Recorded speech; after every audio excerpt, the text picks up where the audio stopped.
Imagine this. You wake up, everything seems fine, and then boom, someone cuts you off in traffic, a coworker sends a rude email, or a family member says something that feels disrespectful. Suddenly your heart races, your chest tightens, and anger boils up like fire. Sound familiar? We've all been there. And if you're honest, those moments don't just ruin a few seconds. They can ruin your whole day. They steal your peace, drain your energy, and sometimes they even hurt the people you love most. But here's the question I want to ask you today. Where does anger really come from? Most of us say things like, "They made me mad. She ruined my day. He disrespected me." But let's pause. Is that really true? Can another human being actually reach inside your chest, flip a switch, and make you angry? Number. The truth is deeper. Anger doesn't come from them. It comes from you. It is not injected into you. It rises within you, triggered by how you interpret the situation. Think about it. If someone insulted you in a language you don't understand, would you feel hurt? Probably not. The words are the same, but your reaction changes depending on the meaning you attach to them. So here's the hidden truth. It's not the words. It's not the action. It's the story you tell yourself about those words and actions. And that story, that's where anger begins. Let's go deeper. Most anger is born in the gap between expectations and reality. You expect respect. When it doesn't come, you feel insulted. You expect fairness. When life doesn't deliver, you feel betrayed. Right? You expect understanding. When people don't get you, you feel misunderstood, and in that gap, resentment grows. And out of that soil, anger blooms. Now the ego plays a powerful role here. The ego says, I must be seen. I must be respected. I must be treated in a certain way. And when the world refuses to play by those rules, when someone cuts you off, ignores your message, or criticizes your work, the ego screams, how dare they? And here's the tragedy. In those moments, you hand over your peace to strangers. Think about that. Someone you've never met in traffic now controls your mood. A person typing on a keyboard now dictates your emotions.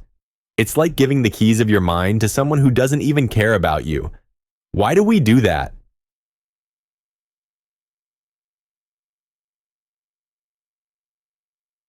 The first step to freedom is realizing this. You cannot control what others do, but you can absolutely control how you respond. That is where your real power lives. This is what philosophers call detachment. Not coldness, not apathy, not being numb. Real detachment is actually full of life. It's caring deeply, but without being controlled by every opinion, every action, every mood of another person. Picture the ocean. At the surface, waves crash and storms rage, but deep beneath, the water is calm, undisturbed. That depth exists in you. You can train yourself to live from that depth instead of reacting to every storm at the surface. That's detachment. It's the ability to let people be who they are, without letting their chaos decide your peace. Here's a practical tool, the pause. Between what happens and how you respond, there is always a small gap. It might be just a few seconds, but in that moment lies your freedom. Somebody disrespects you. You feel the fire rising. Normally, you would snap back instantly. Words fly. Damage is done. But if you can just pause, breathe, give yourself 3 seconds, you open the door to a new choice. That pause is your shield, your reset button, your greatest weapon against anger. And here's the good news. Calmness is not something you're either born with or not. It's a skill. Like a muscle, it can be trained. Every time you pause, you train it. Every time you breathe instead of explode, you strengthen it. Imagine the power you would hold if no one, not a rude driver, not a toxic coworker, not even a family member, could steal your peace without your permission. That's not fantasy. That's possible. And it starts with you. So let me leave you with this thought for now. Anger doesn't live in the world. It lives in your interpretation of the world. And the moment you take responsibility for your reactions, you take back your life. Don't give your peace away so cheaply. Don't let strangers rent space in your mind. Your calm is your crown. Protect it. Now that we've uncovered the truth about anger, that it's not the world but our interpretation of it, the next step is learning how to master our response.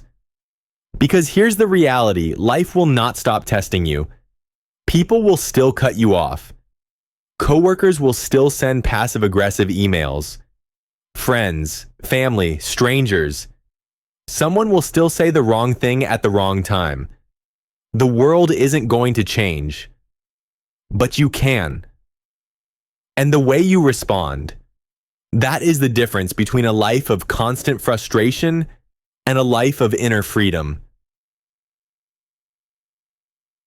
Let's talk about one of the most powerful tools you'll ever have, the pause. Between stimulus and response, there is always a gap. Viktor Frankl, a man who survived concentration camps, once said, "In that space lies our freedom and our growth." Think about that. Somebody insults you. Your chest tightens. The fire rises. Normally, you'd snap back instantly. Words you'll regret come spilling out. Damage is done. But if you can pause, even for just 3 seconds, you open a new door. You create a choice. Instead of reaction, you choose response. Reaction is fast, impulsive, emotional. Response is deliberate, calm, and powerful. That pause is not weakness, it's strength, it's discipline, it's leadership of yourself. Now, let me give you some practical ways to expand that pause and master your emotions. 1. Count backwards. It sounds simple, but it works. The next time you feel rage boiling inside, start counting down from 10. Or if you're really triggered, start from 100. By the time you reach 1, your heart rate has slowed, your brain has had a chance to reset, and the storm has already begun to pass too. 2. Control your breath. When we're angry, our breathing becomes shallow and fast. Flip the script. Inhale slowly through your nose. Hold. Then exhale through your mouth. Just 2 minutes of mindful breathing can completely change your state too. 3. Move your body. Anger is energy, and energy must move. Go for a walk, do push-ups, ride a bike. Movement is medicine. It burns the fire and restores your balance.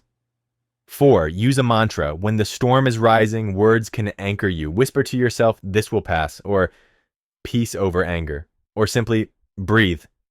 Repeat it until your mind aligns with your words. 5. Create a safe release. Anger doesn't disappear if you bury it. Suppression is a pressure cooker. That's why psychologists encourage safe release. Scream into a pillow. Write your rage in a journal. Hit the gym and punch the bag. Better to release it safely than to explode on the people you love. 2. Here's the key. Mastering your emotional response doesn't mean you never feel anger. Anger is natural. It's human. The goal is not to suppress it. The goal is to transform it. When you pause, when you breathe, when you choose your words carefully, you are not denying your anger. You are directing it. You are the master, not the slave. And that's what true strength looks like. Because anyone can explode. Anyone can yell, curse, or slam doors. That takes zero discipline, zero self-control.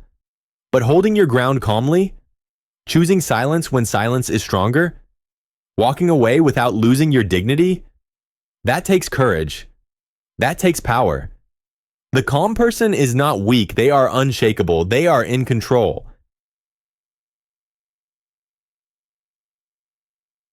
Let's talk about boundaries. Sometimes people mistake calmness for weakness. They think because you're quiet, they can push you around. But calmness without boundaries becomes self-abandonment.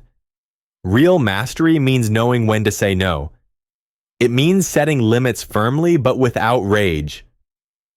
You don't need to scream to be strong. You don't need to explain every decision. Boundaries are not walls that shut the world out. They are gates that protect your peace. And here's the truth. Most anger comes from letting people cross boundaries you never defined. So define them. And enforce them, not with violence, not with shouting, but with clarity. Now let's flip perspective. Think about the last time someone lashed out at you. Maybe they yelled. Maybe they snapped. Maybe they wrote something harsh online. Was it really about you? Or were they fighting their own inner battles? Maybe they were tired, insecure, in pain. Maybe anger is the only language they were ever taught. When you see anger this way, not as a personal attack, but as a reflection of someone else's storm, something changes. Compassion rises. And compassion dissolves anger like water on fire. So here's the challenge for you. The next time anger rises, pause. The next time someone tries to pull you into their storm, breathe. The next time you're tempted to snap back, choose calm. You don't have to fight every battle. You don't have to attend every argument you're invited to. Sometimes the strongest response is silence. Sometimes the most powerful move is to walk away. Not because you are weak, but because you value your peace more than their chaos. That's mastery. We've talked about the psychology of anger, how it's born inside us, how we can pause, breathe, and redirect it. But now let's go deeper. Because anger isn't just a psychological issue, it's also a spiritual issue. For thousands of years, wisdom traditions from philosophy to faith have warned us about the dangers of anger. Why? Because anger doesn't just hurt the people around us, it poisons us. It clouds our judgment. It damages our relationships. And it steals our ability to hear the deeper voice inside. The Bible says in Proverbs 15:1, "A gentle answer turns away wrath, but a harsh word stirs up anger." 3. Think about that.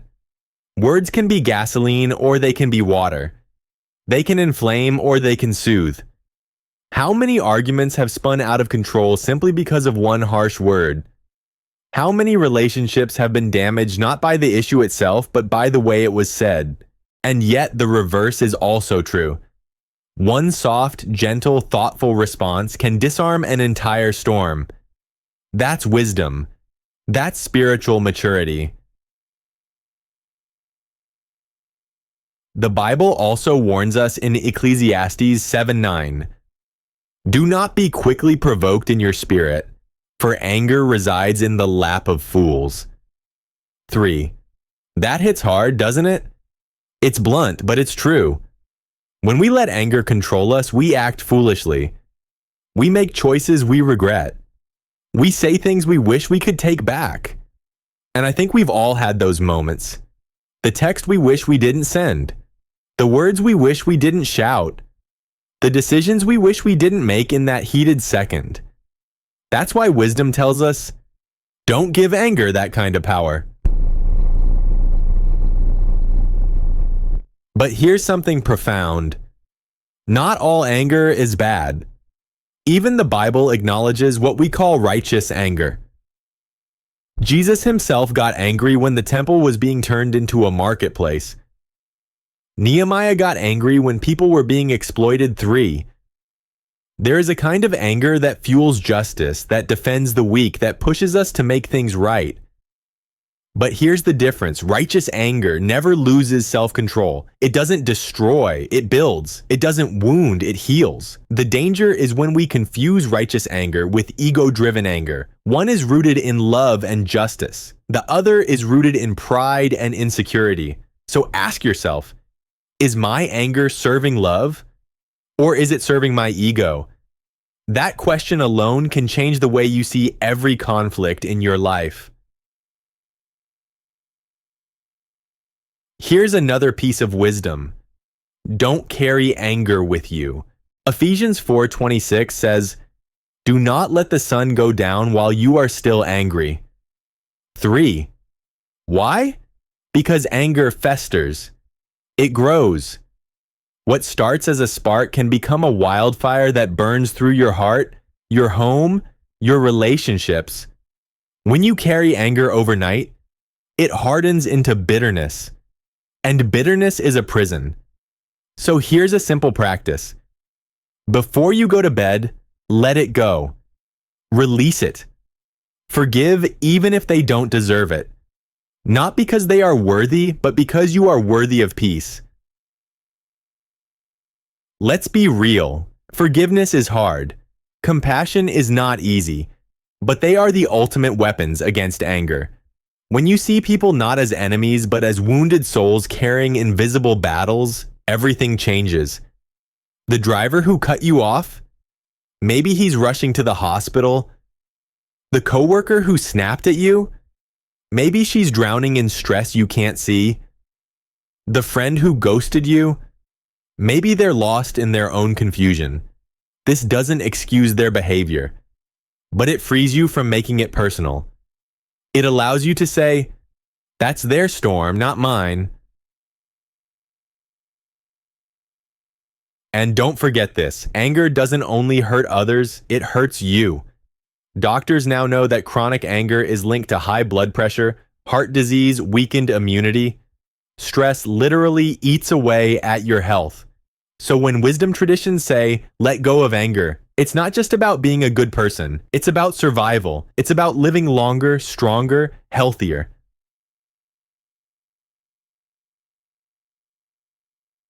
There's one more thing. Confession. Sometimes the most powerful way to break the grip of anger is to admit it. To God. To yourself. To the person you hurt. 1 John 1:9 says, if we confess our sins, he is faithful and just to forgive us and to cleanse us from all unrighteousness. 3. Confession isn't weakness. It's freedom. It's saying, yes, I was wrong. But I will not stay wrong. I will learn. I will heal. I will grow. That is how anger loses its grip on your soul. So here's the spiritual truth. Anger is a fire. It can burn your house down, or it can cook your food. It can destroy, or it can purify. The difference is whether you control it or it controls you. Wisdom says choose gentleness over harshness. Choose patience over provocation. Choose forgiveness over bitterness. Not because it's easy, not because you're perfect, but because your soul is too valuable to be chained by anger. So the next time rage knocks on your door, remember this. A soft word can disarm wrath. Anger carried overnight becomes poison. Forgiveness is a gift you give to yourself. And compassion is the bridge that turns enemies into teachers. When you live this way, anger no longer defines you. You define how anger is used. That's wisdom. That's strength. That's freedom. We've explored the truth about anger. We've learned the power of the pause. We've seen the wisdom in ancient words and timeless spiritual insights. But now comes the most important part. How do we actually build a life where calm is not just a moment, but a lifestyle? Because the goal isn't to have one good day. The goal is to become the kind of person who carries peace everywhere. At work, at home, in traffic, online, in the middle of chaos. A calm life is not a life without storms. It's a life where the storms no longer own you. Let's start with the benefits. When you choose calmness, everything changes. Your health improves. Stress hormones drop. Your heart, your blood pressure, your immune system. All of it thanks you. Your relationships deepen. Instead of reacting with harsh words, you respond with patience. People feel safer around you. They trust you more. Your mind clears. Anger clouds judgment. Calm sharpens it. With a calm mind, you make wiser decisions, see solutions faster, and avoid costly mistakes. Your spirit strengthens. Calmness is self-respect in action. It says, I don't hand my power away. I choose my peace. Think about it. How many sleepless nights have you had because of anger? How many friendships, opportunities, or moments of joy have been stolen by irritation? Now imagine the opposite. Imagine living lighter. Imagine walking into rooms where your presence brings steadiness, not tension. Imagine people describing you as a rock, a safe harbor, a mountain unmoved by the winds. That's what lasting calm can do. So how do we build it? 1. Train daily. Calmness is like a muscle. You don't get strong by lifting one weight one time. You get strong through repetition. Start your mornings in silence. Breathe. Set the intention.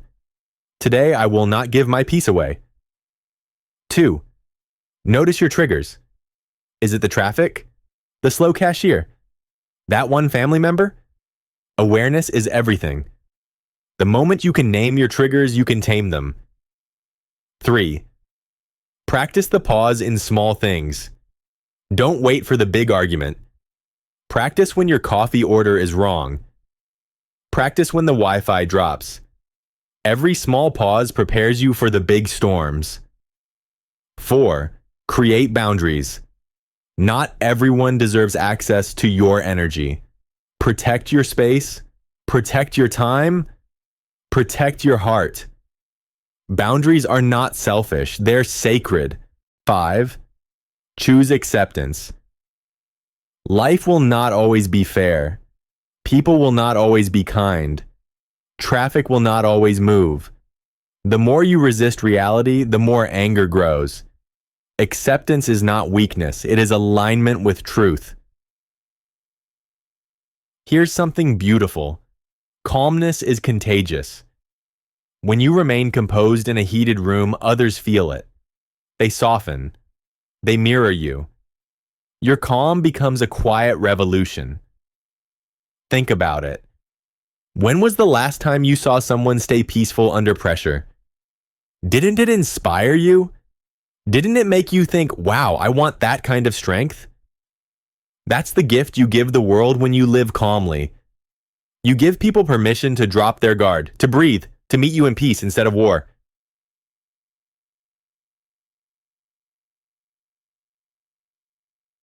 But let's be honest. This is not easy. There will be setbacks. There will be days when you slip, when anger wins, and that's okay. Calmness is not perfection. It's progress. Every time you pause instead of explode, you are growing. Every time you choose silence over shouting, you are evolving. Every time you forgive instead of holding on, you are building the life you want. Don't measure success by never getting angry again. Measure success by how quickly you return to peace. That's the journey. So here's my invitation. The next time anger knocks, don't open the door. Don't set the table for it. Don't give it a seat in your heart. Smile. Breathe.